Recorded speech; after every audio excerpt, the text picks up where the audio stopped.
I am Daniel Lucas, and welcome to Book 101 Review. Book 101 is all about the books that I read for the last 40 years. And today I have my special guest. She is a UK and US political commentator, founder and CEO of the WayFinders group, no other than Miss Leah Brown. Welcome to Book 101, Miss Leah, and can you please introduce more about yourself?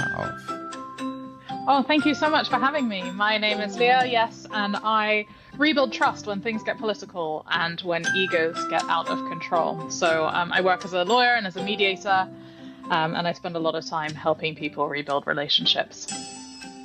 Awesome. And Miss Leah Brown, thank you so much for sharing your knowledge and wisdom to the world.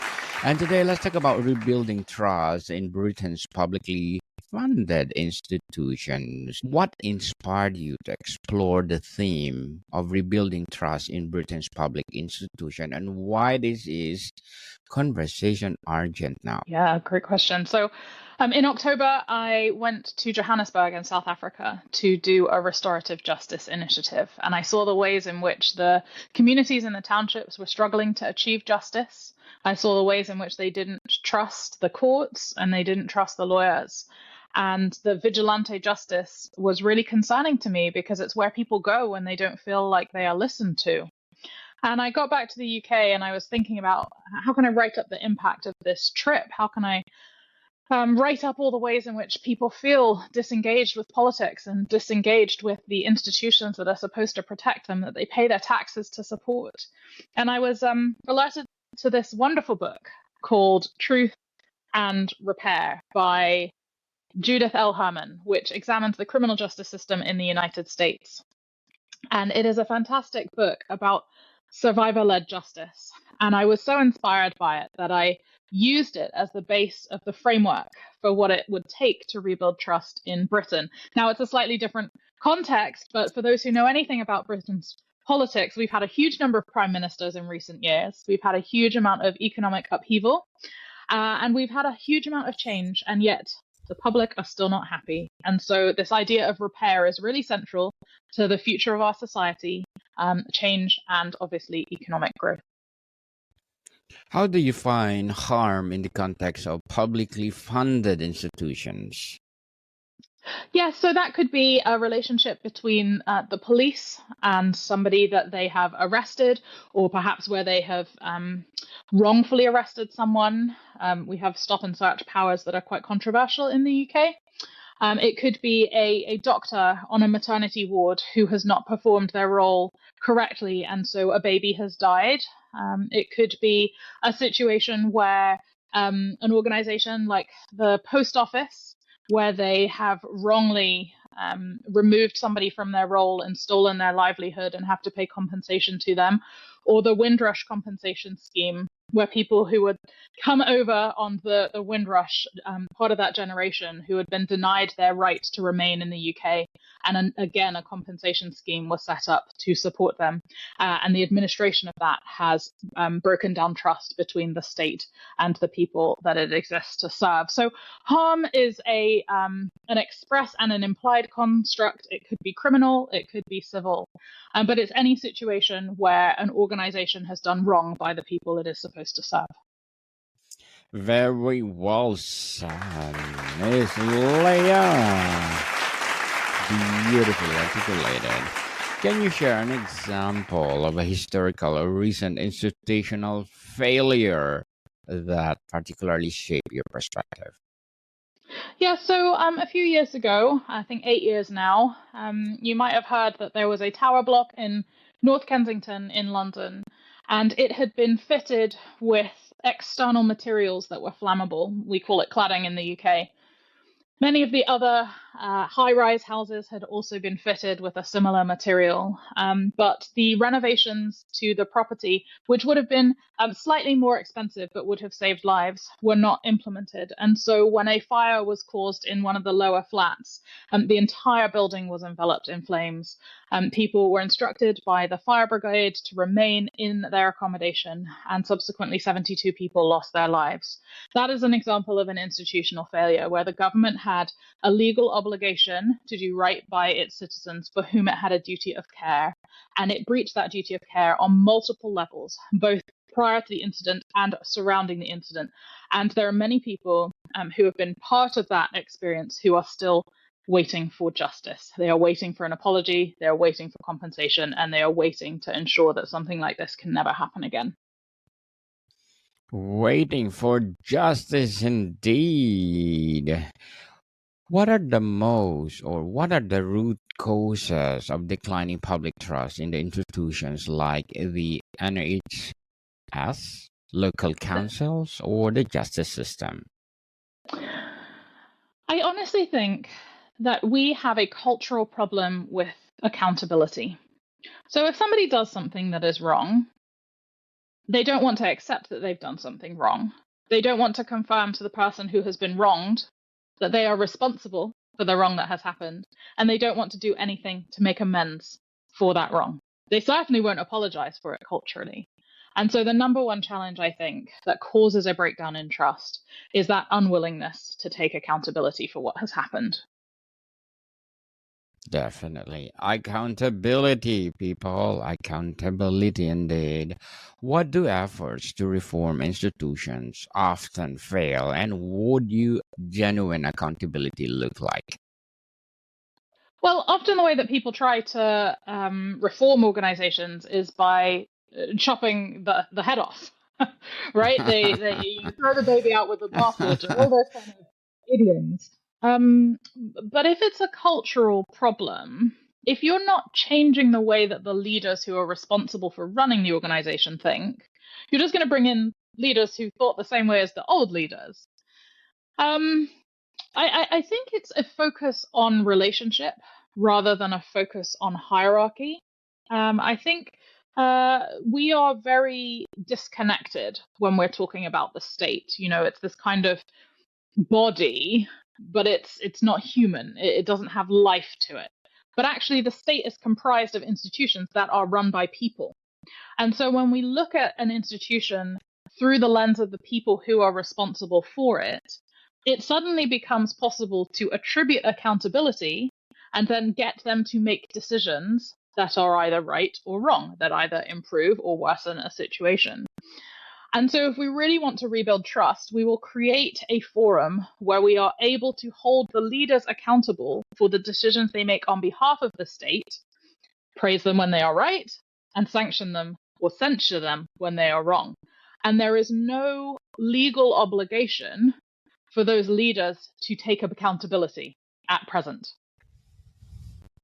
Can you highlight an institution that has successfully rebuilt trust after a crisis? What strategies work, Miss Leah?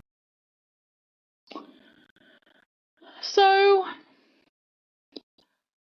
for example, the closest is probably for 20 years in the National Health Service, we had what we call the infected blood scandal, where infected blood resulted in people having diagnoses of hepatitis and AIDS, and they were wrongly given contaminated blood.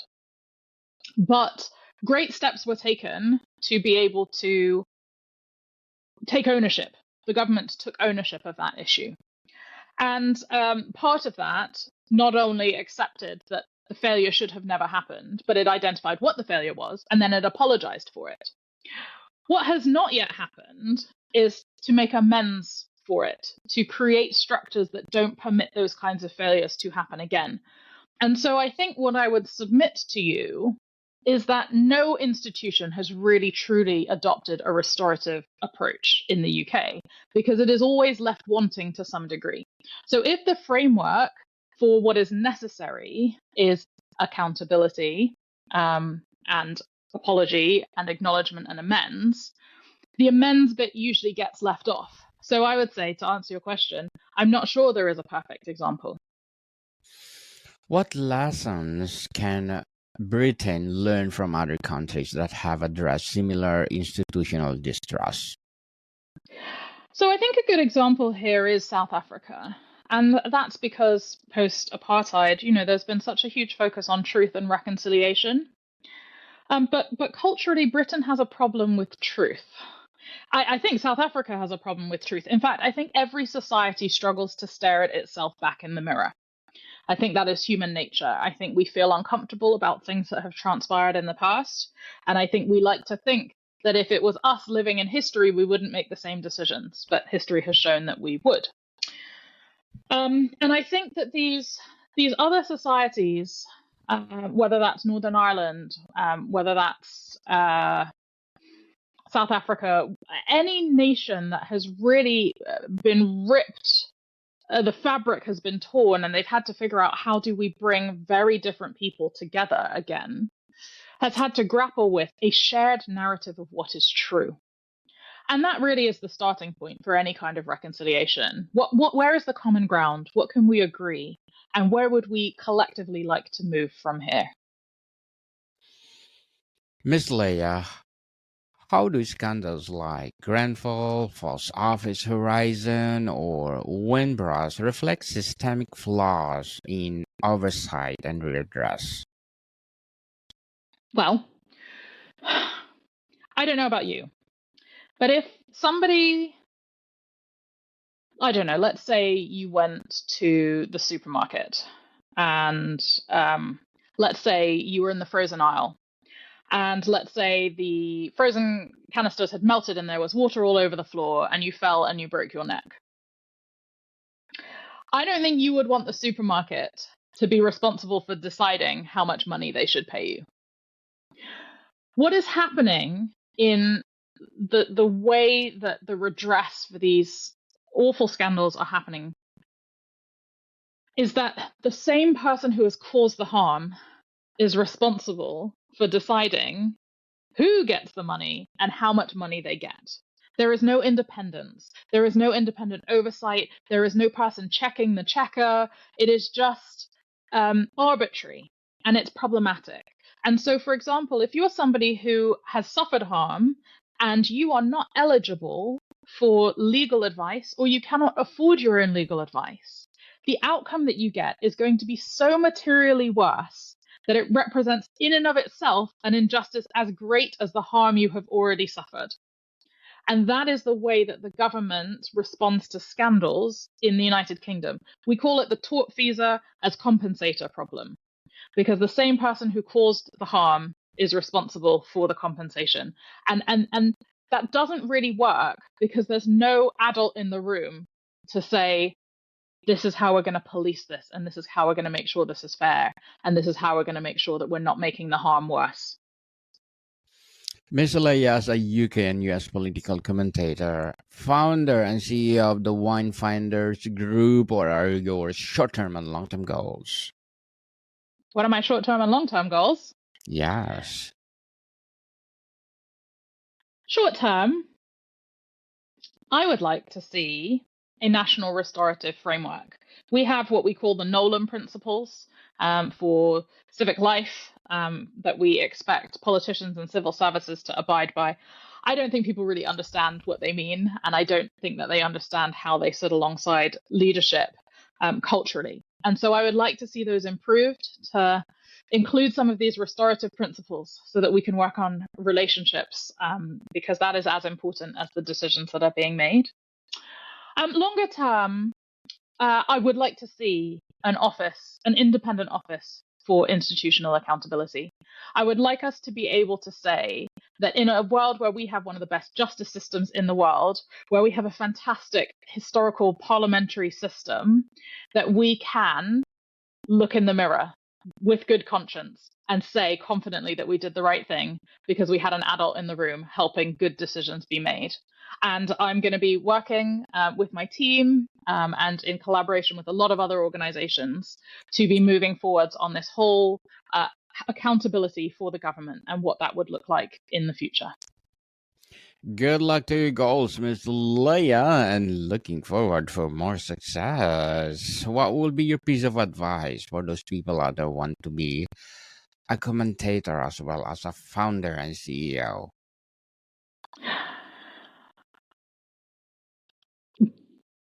You've got to do what makes your heart sing. You have to find a way to incorporate some of your passions in your ordinary life. People can tell whether you are showing up in a situation authentically. People can tell whether or not you're passionate about what it is that you are talking about. It's a huge privilege to me to be able to be so engaged in the news and politics, both sides of the pond, but also to be able to bring that into my practice and constantly be refining my skills, whether that's on a podcast or on TikTok or on a stage or behind the microphone myself or in written form. I think you have to play to your strengths. And I think as long as you play to your strengths and as long as you combine that with passion and ambition, you are able to do whatever you set your mind to. Very well said, and thank you for that advice, Miss Leah. Very well said. And can you please recommend a book that influenced your journey or books that influence your journey?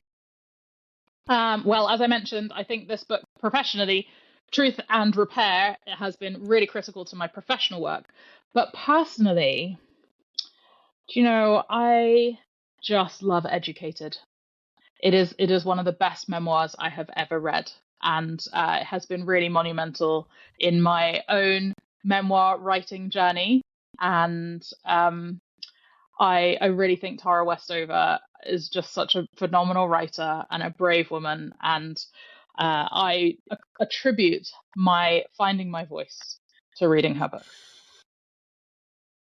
Well, thank you for that recommendation, Miss Leah. And beyond policy changes, what cultural shifts are needed within institutions to prioritize healing over bureaucracy? I think we need to count the cost, right? From a behavioral science perspective, people don't invest in the root of the problem because it seems more expensive and it doesn't seem as urgent. But actually, I think data shows if you don't address things when they're going culturally awry soon enough, you will end up so far off course you won't be able to bring it back. I think we need to start seeing people's experiences and taking them at face value. I think if somebody expresses that they have been harmed in some way, we need to be curious about that. And we need to be curious about the ways that we can not only support them, but make amends for what it is that they've been through. Definitely. What role do apologies, reparations, or truth-telling process play in rebuilding trust? One of the biggest ways in which a survivor is harmed is by the denial of their experience. And so truth-telling is critical. We talked about the shared narrative earlier, but I think it's more than that. I think we cannot erase people's experiences, their lived experiences, because to separate someone from their lived experiences is to express something that takes away from the truth of that experience. If somebody wants to move on, and you often hear from a survivor, what they want in justice is to ensure that what happened to them will not happen to anyone else. How can you achieve that justice unless you have told the truth about what has happened? Ms. Leah, if you could implement one radical change tomorrow to restore trust, what would it be? I think I would probably introduce legislation to make truth-telling compulsory. There would be a legal duty for politicians to tell the truth. But nothing but the truth. Can grassroots movements pressure institutions to change? Yes, absolutely, without hesitation, and they do. We see that the whistleblowers have a huge following. The Hillsborough families who struggled for 34 years to get justice. That has been a grassroots effort. Grenfell, Justice for Grenfell, Justice for Windrush, these are all grassroots initiatives that have put huge amounts of pressure, campaigning and lobbying the government to bring about change and justice. Certainly. And how can communities actively participate in holding institutions accountable rather than feeling powerless? Yes. So I think, first of all, survivors need to be empowered to speak up and they need to find communities where they feel safe to do so. Second of all, constituents need to write to their MPs and they need to demand this change. They need to say when things are not acceptable or when justice has not been achieved. There are huge opportunities for people to get involved on these disparate issues. But also, there are a lot of umbrella organizations that are working to support survivors and to advocate politically for change. Ms. Leah, before we wrap up our discussion for today, I'm inviting you to please do listen to my other podcast, people, because my abstract essay is already in 5th season, abstract poetry in 2nd season, and my book 101 review in 5th season too, comedy 101 in 2nd season, and my food 101 in 5th season as well, geography 101 in 4th season, and my baby podcast law 101, and mental health 101, love letters in its 3rd season, and my movie 101 review and music 101 in 4th season, and science 101 and sex 101 in its 1st season. Please listen to them wherever you listen your podcasts. And Miss Leah, what gives you hope that Britain's public institutions can resolve or can evolve from harm to healing? These things are cyclical, and it's a question of timing. But I think the time is ripe for disruption. When things aren't working, people always look for solutions. And ultimately, relationships being rebuilt hold the solution here. I think we have an opportunity to move in a different direction as a society and to draw a line under the past and move forwards. And I hope that that's something that the government wants to take the opportunity to do, because we've had enough scandals and we've had enough people failing to take responsibility. What would life be like if we could flip the script on that and actually have a time of collective healing? Miss Leah Brown, thank you so much for sharing your knowledge and wisdom to the world. So can you please invite our listeners to support your advocacy, your projects, or anything that you're doing right now? Yes, of course. Well, please do follow the Longest Day podcast, which I am the host of. And please do follow me on all social media platforms. I can be found at LeahTalks_. Yes, people, let's support Miss Leah Brown, because if you support her, for sure, more and more empowering episodes of the podcast, more and more empowering advocacy, and more empowering commentating for everyone. So, Miss Leah, thank you so much for the time. Thank you for having me, Daniel. It's been great to be here. More to come, people. See you soon.